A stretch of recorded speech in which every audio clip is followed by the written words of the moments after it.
เบิ่งบัตร บ่ โชว์พ่อ บ่ เนี่ยฮะเป็นธรรมดาเลยฮะ บัตรเพิ่น โอ้ โอ้ บ่ได้ธรรมดาเนาะ โธ่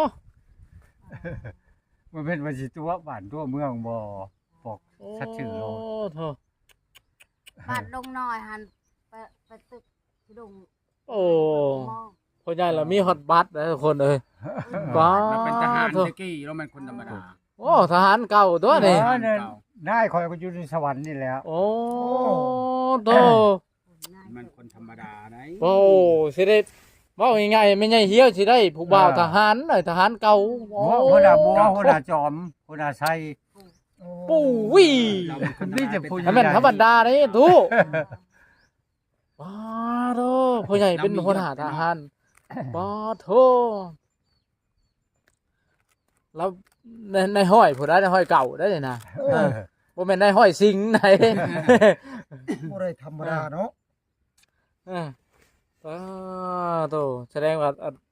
ตู้มีนี่บ่ง่ายบาดนี้ฮักก็ฮู้ได้ว่าเพิ่นเป็นทหารเก่า โอ้ ไม่เห็นผู้ชาวแล้วเป็นจังไดหัวใจ ไม่เห็นผู้ชาวแล้วรู้สึกว่าเป็นจังได เป็นอะไรดีใจแล้วมาก ดีใจว่ะ เออ บ่ หัวใจเต้นอยู่ว่ะ เออ แล้วเบิ่งคักเลยแล้วมักเจ้าแห้งเลยแล้วเบิ่งหลับ เออ คนมักคนนี่เบิ่งคักเลย แม่นแหละ ธรรมดาเลย เอ้ยเขิน คน เขิน เขาเรียกมักแล้วก็เบิ่งไผก็คือกัน เจ้า แม่ จี น บ บ่ ผู้บ่าวมีแต่จะเป็นหลังใช่ เออ เจ้าจกเป็นมหา บินหน้ามาใส่รับมึงดูจักบาท เป็นหน้ามาเป็นมหาจุมคอยนี้ บินมาเบิ่งดู เนาะปานว่ามีอันตาทางหลังเนาะโอ้ดอกดูเป็นตาอายอีแล้ว เออ เออ เจ้าก็เป็นหน้ามาจุมเฮานี่กันบ่เป็น สาวอายแล้วทุกคน อุตสาวเขินคักอะลิ ท่านบอกคนหมักคนมันบ่แม่นแนวนี้เนาะ ใส่ได้ใส่ได้เคยเห็นแล้วก็ ใช่แล้วปิ้นงอนชะงอก ใส่ ใช่ ได้พันมี ปิ้นงอนชะงอกใส่กันนี่นะโอ้ยมันก็บ่จะคักปานใด ว่าเฮาเป็นหลังแบบบ่พอใจเนาะ เจ้า พอใจแล้วคอยหัน โอ้ยพอใจแล้วตัวแต่อายบ่แต่อายบ่ ว่าก็ แต่ว่าแต่พอใจแต่ปากว่าเพื่อจิตใจก็บ่พอก็มีเนาะคนเนาะ พอใจมดคำว่าพอใจ ร่างเทื่อก็เฮ็ดแบบตัวแขกลงเฮือนก็มีเนาะ บ่ได้ เฮาสิถามเจ้ามักตัวมีว่ามักเจ้า100%เจ้ามักเราจักเปอร์เซ็นต์ ก็ร้อยเปอร์เซ็นต์คือกัน เอ้ย 100%คือการเฮาเป็นปากแบบโอ้ย ใช่ แล้วหน้าตามันหอน ปิ้นข้างใส่ปิ้นหลังใส่เนาะ ใส่อันนั้นฟ้าแฮมชนะเฮามันหมดมือ ใช่ยัง ใส่ขี้มันนั่นผัก พอแล้วใช้ครีมหน้าเด้งกันบ่ ใช้ครีมเช็ดว่า จังเลยครีมคือพอการประชาแพทย์ ครีม เอ เช็ดปาก อครีมหน้าเด้ง โอ้เพิ่นเฮ็ดผู้ชาวได้ ครีมเด้งดึง เฉพาะจังเห็นหน้าเพิ่นแดง อ๋อ มันบ่ถึกยันขี้บ่ถึกเจ้าใส่เทาทีบเด้อ แห นา มใช่ไหม นาเจ้าสิบาทเด้อ จะหยุดใช้เด้อกำลังหอนเด้อมัน คำหน้าเจ้าคันบ่ มันคันบ่ มันแฮมมันแฮมมันแฮม เออเช้าบ่ใส่ บ่เธอกำนาได้ เบ็ดมันบ่ถือ แม่นลูก เช้า แม่ ได้เสียนาได้เสียคนได้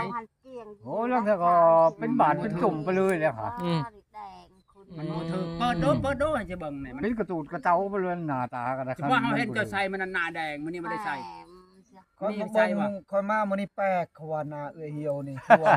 แปลกแต่ว่าตะกี้นี่เพิ่นเบิ่งนาแบบแดงๆหั่นน่ะหรือว่ามีความหักโอ้ว่าขึ้นอยู่ได แม่น จ้าเจ้า เออ พอนคือนี่ฟ้าจะมาจักถี พอน ไปพอดละวง ไปพอนระวงบ่ พอนแล้ว เจ้าก็พรเป็นเนาะ เจ้าก็พ่อนเป็นเนาะ จะทามแล้วบอกบาทนี่หมด โอ้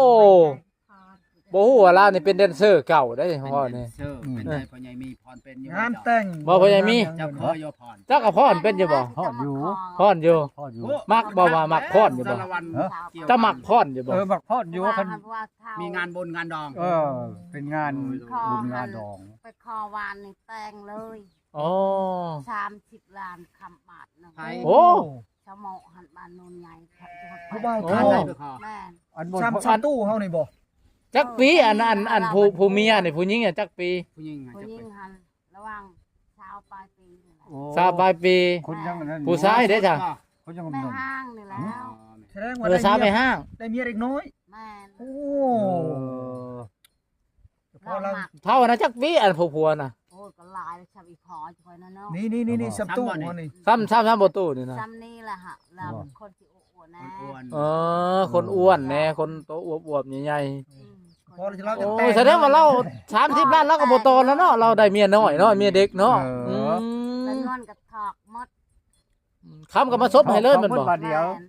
บ่ได้ข้างของเราเนาะ ข้างไปคำชองฉลึง พัวบ้านใดนะ ทางจะประจักษ์คอยประจักษ์ทางยังไง ทาง โอ้มาเห็นแล้วเจ้าใส่กระโลดแม่นบ่ แม่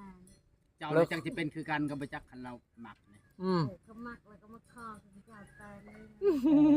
ย จะได้มีการครบงานเต้นระวงแล้วเนาะ เดินแถวนี้ละอนามัยเด้อ อยากไปจะเอาบ่ อยากไปจะเอาแพงไรละวะธรรมดาบ้านเมื มั อน ง บ่มีเนาะ คนบ่มีบันได อืม คันเขาหักกันมันก็ค่อยหาไปนำกันเนาะ เป็นอย่างนั้นแหละคนเฮาคันว่าคนมักคนหักกันเนาะ บ่ว่าบักจนว่าบักใส่คนบ่มีเนาะ อ้าว ได้แต่ ธรรมดาคือหมูแล้วเนาะ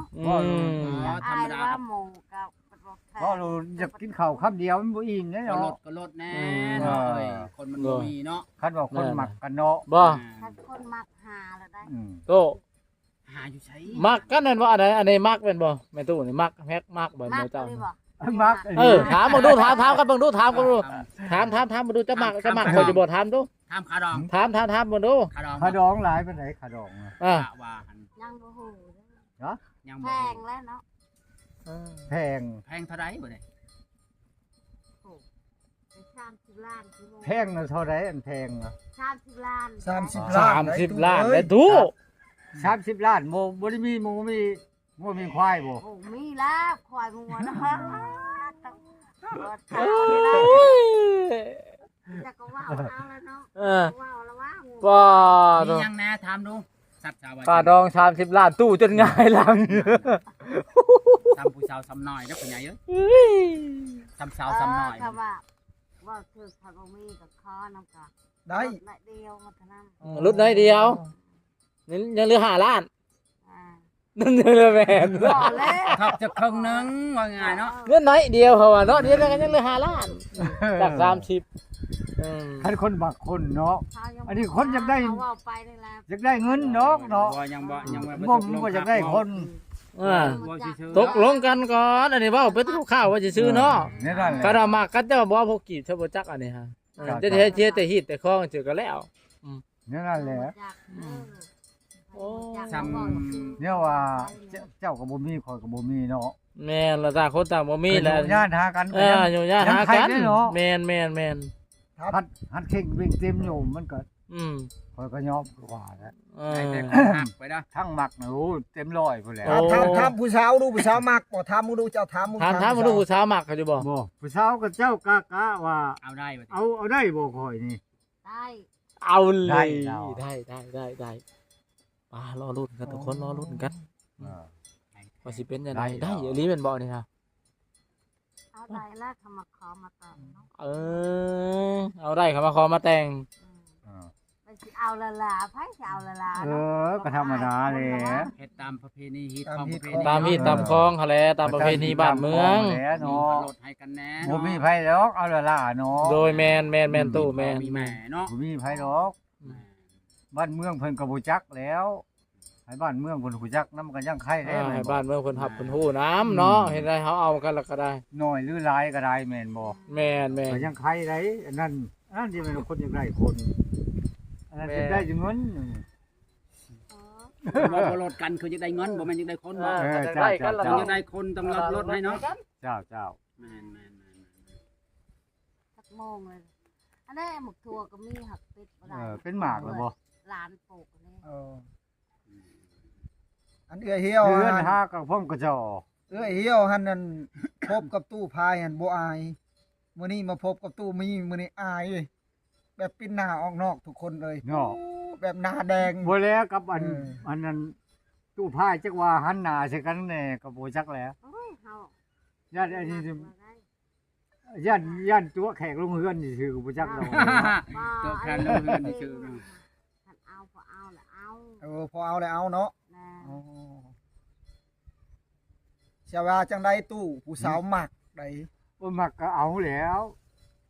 เฮ็ดจังไดบัดนี้ เว้าอยู่เว้าเค อันนี้ก็มักอันนี้มักกันให้ได้บ่คือว่านี่แหละแบบบ่อยากพอใจแล้วเนาะจะเอาแต่งอนปิ่นงอนใส่ เอาแต่งอนเป็นมาใส่เนาะ คนเลย บันหน้าเพิ่น อยากเห็นบ่อยากที่จะเดียวแล้วปิ่นงอนใส่ มันนี่มันยังเคินบ่ มันทันยังว่าเป็นบันหน้าก็เป็นได้เลยแล้วเนาะ เอ้ยเหี่ยวว่าอายว่ะ คนกัน มันจะอายแห้งบ่ หันหน้าใส่กันมันก็ใครได้คนเนาะ อ้ายแล้วก็ เออ หนาคิดไม่ได้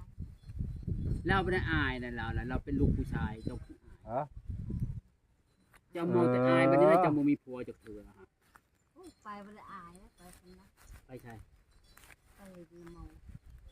มันนี่เขาคืออายไม่ได้อายเรา อายแล้วบ่เคยเห็น เราบ่รอบ่ จังหวะ บ่เคยเห็นจักเทื่อหากนมามื้อนี้บ่ เคยเห็นจุด โอ้ ตูมีกับตูพายนะพายรอกว่ากันเนาะ คนนี้ละหลอกกว่า สุดยอดนะคือว่าคุณจะแปลง ดีใจทุกคนเลยดีใจ หลั แล้ ง ว เราก็จะ